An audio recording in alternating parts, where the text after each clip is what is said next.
하나님의 종. 내일 저희 교회는 창립 13주년을 맞게 됩니다. 오후에는 항존직 임직식을 갖게 되고요. 또 서리 집사 임명도 하게 됩니다.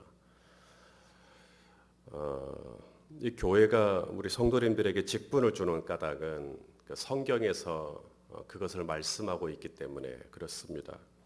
에베소서 4장 11절 12절 말씀을 같이 한번 봅시다. 자, 시작. 그가 어떤 사람은 사도로, 어떤 사람은 선지자로, 어떤 사람은 복음 전하는 자로, 어떤 사람은 목사와 교사로 삼으셨으니 이는 성도를 온전하게 하며 봉사의 일을 하게 하며 그리스도의 몸을 세우려 하심이라. 여러 직분을 주셨단 말이죠. 여러 직분을 주신 이유는 단순히 봉사만 하게 하기 위함이 아니라 궁극적으로는 그리스도의 몸이 뭐예요? 교회죠. 네, 그리스도의 몸, 교회를 세우려 하심이라. 그래서 교회를 교회되게, 교회를 건강하게 하기 위해서 직분을 주는 겁니다. 우리는 보통 교인 수가 몇 명이냐 이런 것을 질문을 해요. 그래서 1000명이다, 2000명이다, 10,000명이다. 그러면 그 교회 건강한가 보다. 사람 되게 많네 이러거든요. 그때 진정한 건강성은 교회를 출석하고 있는 교인의 숫자에 있지 않습니다. 교회를 세우고 있는 일꾼의 숫자에 있어야 돼요. 교회를 세우고 있는 봉사자들이 얼마나 되느냐, 사실 이게 핵심입니다. 왜냐하면 직분이 교회를 세우고 있기 때문에 그렇습니다. 사도가 얼마나 되고, 선지자가 얼마나 되고, 복음 전하는 자가 얼마나 되고, 목사와 교사가 얼마나 되고, 이런 거거든요. 교인은 1000명인데 봉사자는 10명도 안 된다. 그렇다면 교인의 필요는 요만큼인데 그 필요는 다 채워지지 않을 거고, 그러면 절대 그 교회는 건강한 게 아니겠죠. 바깥의 사람들, 아무것도 모르시는 분들은 교인의 숫자만 보고 그 교회는 건강한가 보다라고 평가할지 몰라도 그건 교회를 잘 모르고 하는 얘기고, 진짜 교회의 건강성은 그 교회 직분자들이 얼마나 되고, 더 나아가 그 직분을 받으신 분들이 직분을 받은 자답게 얼마나 봉사에 잘 참여하고 있느냐, 이것이 관건이 되는 겁니다. 자, 오늘부터 이제 갈라디아서를 이제 보게 되는데, 이 갈라디아서의 저자는 바울입니다. 이 바울은 자신의 직분, 이 바울의 직분이 뭐였죠? 선지자였나요? 바울의 직분이 장로였나요? 집사였나요? 바울의 직분은 사도였습니다. 바울의 직분은 사도였어요. 이 바울은 이 자신의 직분, 곧 사도라고 하는 이 직분을 굉장히 프라이드를 가지고 있었어요. 긍지를 가지고 있었어요. 자랑스러워했습니다.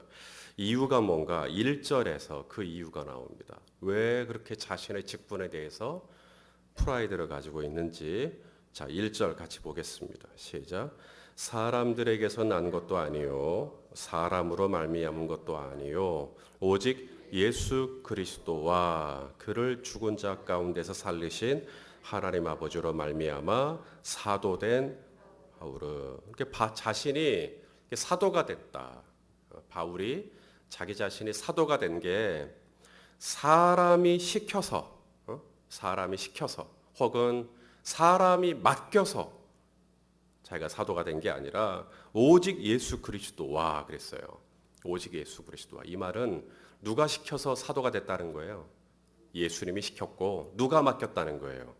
예수님이 나에게 맡겨서 내가 이 사도라는 직분을 맡게 된 거고, 또 그를, 예수 그리스도를 죽은 자 가운데 살리신 하나님 아버지께서 임명하셔서 내가 이 직분을 맡게 되었으니 이 직분이 얼마나 영광스러우냐 이거예요.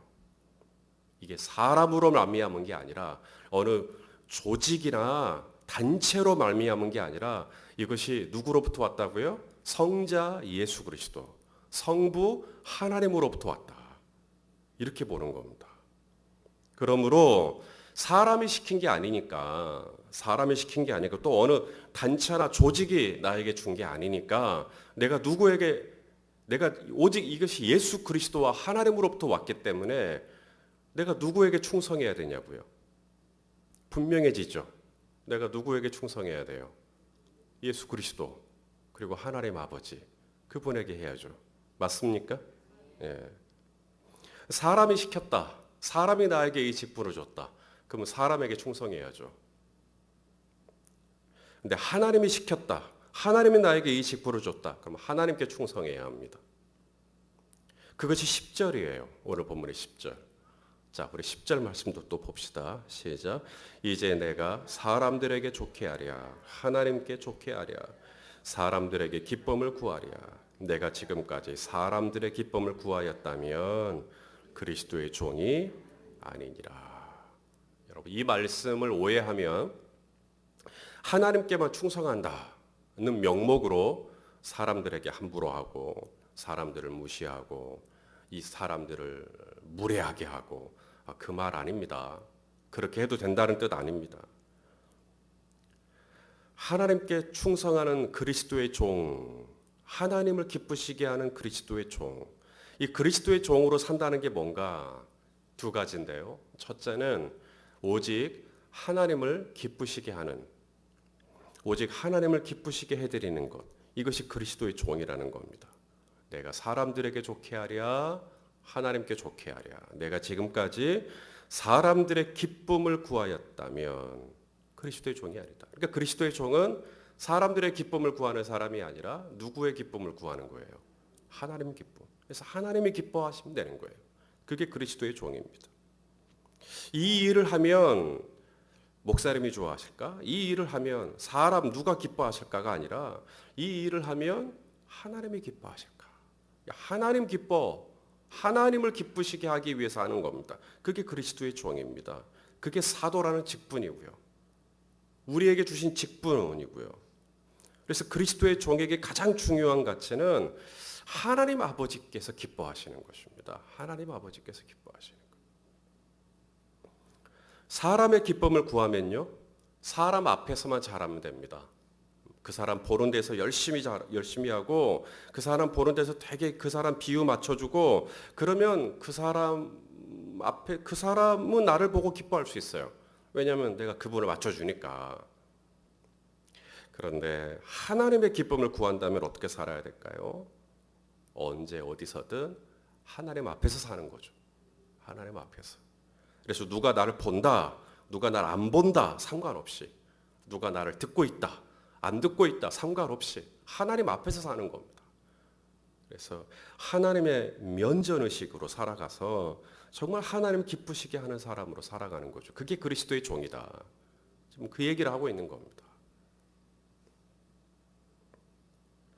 디모데후서 2장 4절 말씀을 같이 한번 보겠습니다. 디모데후서 2장 4절 시작. 병사로 복무하는 자는 자기 생활에 얽매이는 자가 하나도 없나니 이는 병사로 모집한 자를 기쁘게 하려 함이라. 그러니까 우리가 예수 그리스도의 병사인데, 그렇다면 내가 예수님의 병사로서 내가 어떤 병사가 되어야 되는가? 나를 병사로 모집하신 분을 기쁘시게 한다. 나를 병사로 모집하신 분을 기쁘시게 하는 병사가 가장 좋은 병사다. 그게 그리스도의 종이다. 사람들에게 좋게 하랴, 하나님께 좋게 하랴.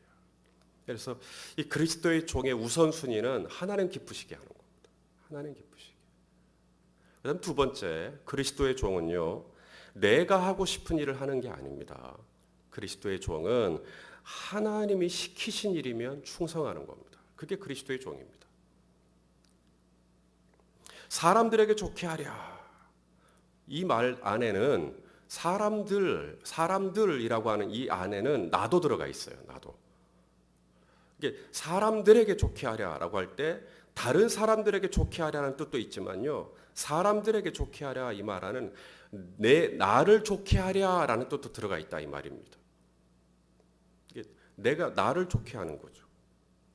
그리스도의 종은 나를 좋게 하기 위해서 내가 선호하고 내가 좋아하고 이런 것만 하는 사람이 아닙니다. 그리스도의 종은 골라서 내가 좋아하고 내가 맨날 잘하고 이런 것만 하는 게 주인이 시키는데 주인님 저 이거 못하겠습니다. 이거 내가 싫어하는 거예요. 이럴 수가 없죠. 그럼 종이 아니죠.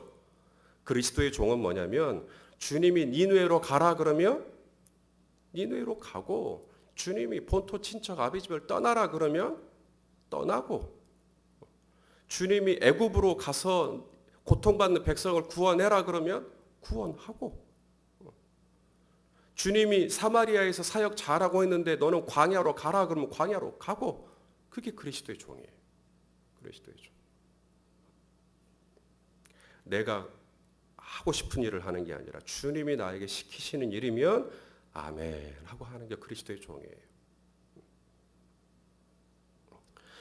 그렇다면 주님이 우리에게 시키시는 가장 영광스러운 일이 어떤 일일까? 주님이 우리에게 시키시는 일은 과연 어떤 일일까요? 주님은 우리에게 어떤 일을 시키시기 위해서 우리에게 직분이라는 걸 주시는 걸까요? 누구에게는 사도를, 누구에게는 선지자를, 누구에게는 장로님을, 누구에게는 목사를, 누구에게는 권사를, 왜 이런 직분들을 주시는 걸까요? 하나님께서 우리로 하여금 이 열린 베델 교회, 이 교회가 되게 하시고 또 그 안에 다양한 직분들을 주신 이유가 있다는 거예요. 하나님께서 우리에게 왜 이런 직분들을 주셨나? 오늘 그걸 얘기하고 있습니다. 바로 예수 그리스도, 이 복음, 예수 그리스도, 이 복음을 이 땅 가운데서 영화롭게 하기 위해서 그렇습니다. 그게 바로 그리스도가 저와 여러분에게 여러 직분을 주신 이유입니다. 그리스도의 복음을 이 땅 가운데서 영화롭게 하기 위해서. 우리 고린도후서 4장 4절 말씀을 한번 같이 한번 봅시다. 고린도후서 4장 4절 시작. 그 중에 이 세상의 신이 믿지 아니하는 자들의 마음을 혼미하게 하여 그리스도의 영광의 복음의 광채가 비치지 못하게 함이니 그리스도는 하나님의 형상입니다. 자, 이 세상 신 누구예요? 마귀죠. 자, 마귀가 하는 일이 뭔가 믿지 아니하는 자들의 마음을 어떻게 한다고요? 혼미하게 합니다. 그래서 뭐가 비치지 못하게 해요? 복음의 광채가, 복음의 빛이 비치지 못하게 하는데 이 복음을 설명하는 그 앞에 수식어가 있죠. 뭐라고 돼 있어요? 그리스도의 영광이라고 돼 있어요. 그래서 이 복음은 영광스러운 거예요. 이 복음은 영광스러워. 이 복음은 눈이 부시는 거예요. 이 복음은 이 어두운 세상을 환하게 비춰줄 수 있는 유일한 대안이 이 복음이에요. 유앙겔리온. 복음.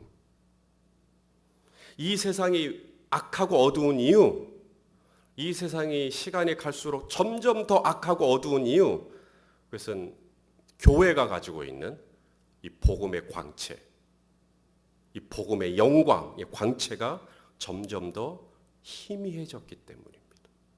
그러면 세상이 점점 더 어두워져요. 저와 여러분만이 이 복음을 영화롭게 할 수 있어요. 주님은 이것을 교회에 주셨어요.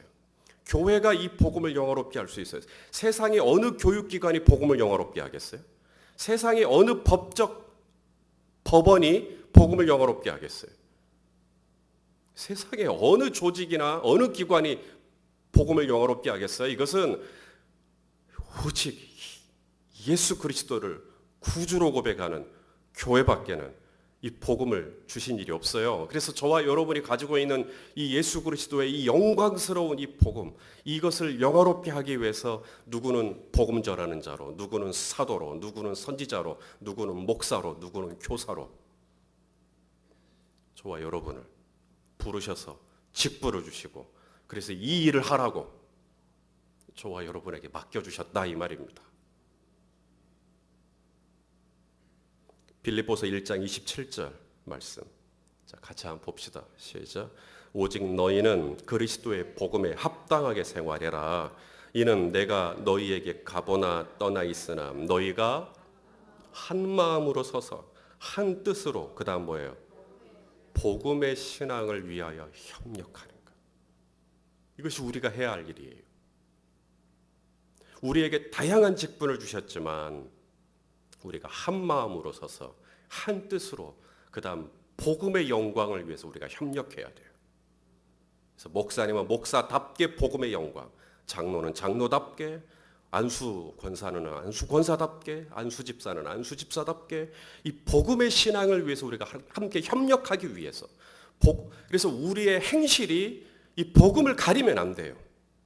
그래서 어찌하든지 이 교회가 이 복음의 신앙을 위해서 협력하기 위해서 하나님이 우리에게 다양한 직분을 주셨고 그래서 우리는 이 직분을 가지고 우리는 서로 협력해서 이 교회가 예수 그리스도의 이 복음의 광채를 이 수안지구에 이 저희 교회에 사시는 이 원룸에 계시는 분들에게 이걸 비춰야 돼요.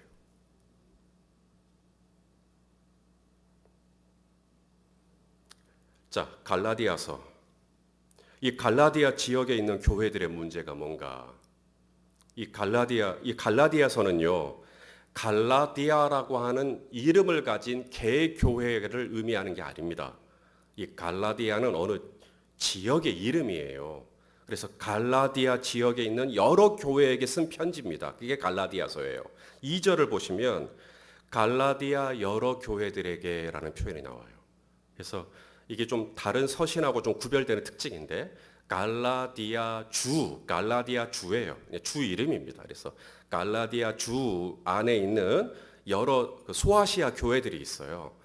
사도 바울이 1차 전도 여행을 했던 비시디, 안디옥 뭐 이렇게 여러 그 지역에 있던 그 교회들에게 쓴 편지들인데 편지를 쓴 이유가 뭔가 6절 이하에 보니까 다른 복음이 들어와요. 다른 복음.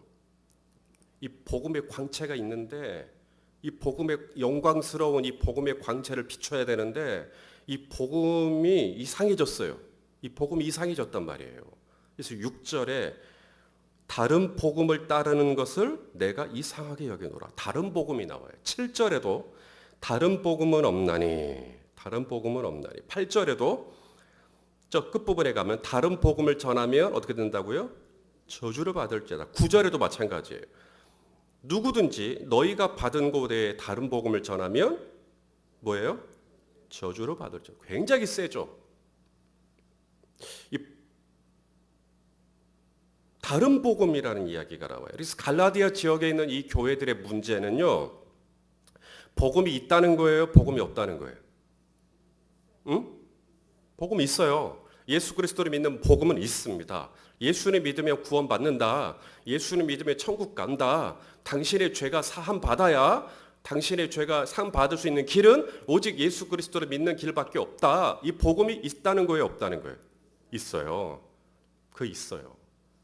근데 그것만 있는 게 아니에요. 플러스 하나 더 있어요. 그게 바로 다른 복음입니다. 이렇게 복음이 있는데 다른 것도 있어요. 그게 다른 복음이에요. 그래서 플러스 혼합주의가 들어가는 겁니다. 원래의 복음에 뭐가 하나가 더 들어가요. 그게 바로 행위가 들어가요. 율법이 들어가요. 그게 갈라디아서예요. 그래서 갈라디아서를 쓰게 된 거예요. 다른 복음은 없다. 복음밖에 없다. 그리스도의 복음밖에 없다. 그래서 이게 갈라디아서는요. 이게 편지를 시작하자마자 저주를 받을지어다 이렇게 시작해요. 이게 다른 서신서랑 좀 다른 특별하게 좀 구별되는 특징인데 보통은 바울이 어떤 서신서를 쓸 때 처음에는 막 칭찬도 하고 이렇게 막 그립다라고도 하고 막 이렇게 좀 달달하게 로맨틱하게 시작을 해요. 그런데 갈라디아서는 화부터 내요. 그래서 갈라디아서를 분노의 서신이라 그래요. 빌립보서는 기쁨의 서신이라 그런다면 갈라디아서는 분노의 서신이라 그래요. 화부터 내요. 이게 화가 잔뜩 나가지고 패를 들게 된 서신을 쓰게 된 동기. 왜 그렇게 바울이 분노하냐고요? 복음이 변질됐기 때문입니다. 그 아주 심각한 문제죠. 17세기 한 루터교 신학자였던 멜데니우스에 의해서 처음 선언되었다가 영국의 청교도 목회자였던 리차드 백스터에 의해서 많은 사람들에게 알려지게 된 한 문구가 있습니다. 여러분도 들어보셨을 거예요. 본질에는 일치를, 비본질에는 자유, 하지만 모든 것에는 사랑을. 이거 들어보셨죠? 이거 굉장히 유명한 말입니다. 오늘 바울이 저주를 받을지어다. 이거 굉장히 좀 심한 표현을, 좀 거북한 표현일 수 있어요. 막 우리 성도님들이 뭘 좀 잘못할 수도 있는데, 막 제가 막 여러분들에게 저주를 받을지어다 그러면 굉장히 거북할 수 있어요. 근데 바울은 막 서신을 시작하면서 막 저주를 받을지어다라고 시작하니까 이 편지를 받으시는 분들의 입장에서는 좀 부담스러울 수 있죠. 불편할 수 있죠. 근데 왜 그렇게 바울이 세게 나오냐면 이유는 딱 하나입니다. 본질을 건드렸기 때문에 그렇습니다. 비본질에 대한 이야기는 바울이 다 넘어가요. 비본질이면 자유해요. 근데 본질을 건드렸어요. 본질이 뭐예요? 예수 그리스도의 복음. 이 영광스러운 복음, 거룩한 복음. 여기다가 물타기를 해버렸어요. 그러니까 바울이 화가 나는 거예요. 다 건드려도 되는데, 복음은 건드리지 마라. 복음에 다른 복음은 없다. 아무리 천사라도 다른 복음을 전하면 저주받는다. 이렇게 나가는 겁니다. 오늘 이 시대의 문제는 뭐냐면 복음이 정작 심각하게 훼손되는 것에 대해서는 별로 반응은 없는데 비본질적인 것 가지고 막 저주를 붓는 모습들, 그리고 모든 것에 사랑으로 하지 않는 것, 오히려 이것이 이 시대의 문제가 아닌가. 자, 결론입니다. 자, 우리에게 주신 직분, 그것이 무슨 직분이 되었든지, 그 서리집사가 됐든 권사가 됐든 안수집사가 됐든 장로가 됐든 목사가 됐든, 오늘 바울이 우리에게 주는 게 뭐냐면 이게 사람에게 난 게 아니다. 사람에게서 난 게 아니다. 오직 예수 그리스도와 하나님으로부터 온 거다. 하나님으로부터. 그러므로 나는 사람에게 충성하는 게 아니라 누구에게 충성해야 돼요? 하나님께 충성해야 된다. 그래서 하나님을 기쁘시게 해야 된다. 그리고 하나님이 시키시는 일이라면 아멘 해야 한다. 하나님이 시키시는 일이라면 그게 지금 그리스도의 종이다. 그게 그리스도의 종이 할 일이다. 고린도후서 1장 19절 말씀을 좀 봅시다. 19절에서 20절까지 볼 건데요. 자, 읽어봅시다. 시작. 우리 곧 나와 실로아노와 디모데로 말미암아 너희 가운데 전파된 하나님의 아들 예수 그리스도는 예하고 아니라 함이 되지 아니하셨으니 그에게는 예만 되었느니라. 하나님의 약속은 얼마든지 그리스도 안에서 예가 되니 그런즉 그로 말미암아 우리가 아멘 하여 하나님께 영광을 돌리게 되느니라. 왜 예만 해야 된다는 거예요? 우리가 누구니까? 그리스도의 종이니까. 이해가 되셔요? 그리스도의 종이니까. 그래서 내가 골라서 일하는 게 아니라 그리스도의 종이기 때문에 하나님이 시키시면 예만 되라는. 알겠습니다, 주님. 하나님께서 우리에게 이런 영광스러운 직분을 주신 이유가 뭔가? 복음의 영광을 위해서 서로 협력하라고. 복음의 영광. 예수 그리스도의 영광을 가리면 안 된다. 복음의 영광을 위해 서로 협력하라고. 그래서 초등부 교사도 주시고 유치부 교사도 주시고 청소년부 교사도 주시고, 왜 이 직분들을 주셨을까? 왜 우리에게 다양한 은사를 주시고 교회 공동체 안에서 다양한 사역들을 감당하게 하셨을까? 이유는 딱 하나예요. 복음의 영광입니다. 주차 사역을 하든 내가 밥을 하나 짓든 내가 노래를 하나 부르든 모든 건 다 복음의 영광입니다. 내가 행동 잘못하면 가려지는 건 복음의 영광입니다. 그러니까 복음의 영광을 위해서 서로 협력하는 것. 그래서 주님이 저와 여러분에게 이런 여러 직분을 주셨다. 아멘입니까? 그러므로 본질에서는 뭐예요? 일치를, 비본질에서는 자유를, 하지만 모든 것에 사랑으로 행하는 그리스도의 종이 되는 저와 여러분 될 수 있기를 예수님의 이름으로 축원합니다. 우리 찬송